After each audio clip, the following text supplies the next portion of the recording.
Tawag mo na karaniwan. Ang layunin ng awit hindi palupitan at di rin naman palaliman. Ang tanging gusto'y ihayag ang damdamin pati ang laman ng isipan. Sasabihin ang gustong sabihin at kahit kailan hindi mapipigilan. Kung tengang kawali ang mayroon ka hindi na para ipagpilitan.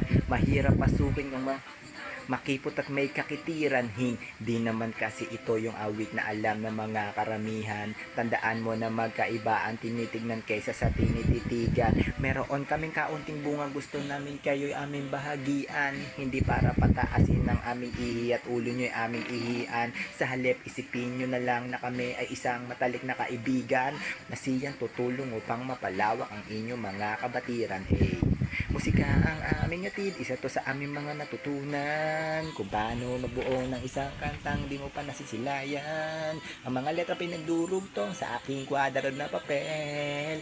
Masarap sumulat, lalo na dito ka pa namulat sa musika. Musika ang aming atid, isa to sa aming mga natutunan. Kung paano magbuo ng isang kantang di mo pa nasisilayan. Pinagdurugtong sa aking kwadro na papel.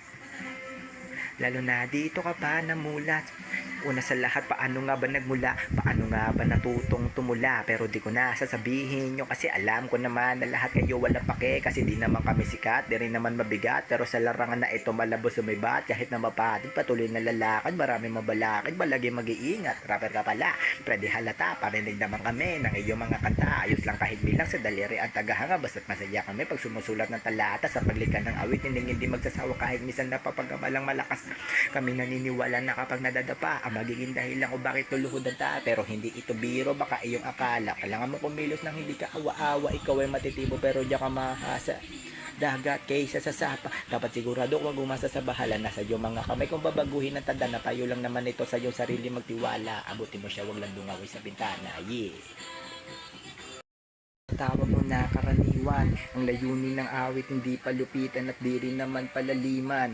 Ang tanging gusto'y ihayag ang damdamin pati ang laman ng isipan. Sasabihin ang gustong sabihin at kahit kailan hindi mapipigilan. Kung tengang kawali ang mayroon ka hindi na para ipagpilitan. Mahirap pasukin kung makipot at may kakitiran. Hindi naman kasi ito yung awit na alam ng mga karamihan. Tandaan mo na magkaiba ang tinitignan kaysa sa tinititigan.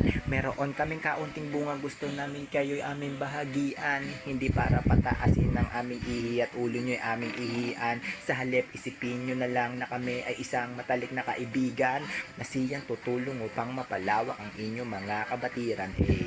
Musika ang aming atid, isa to sa aming mga natutunan. Kung paano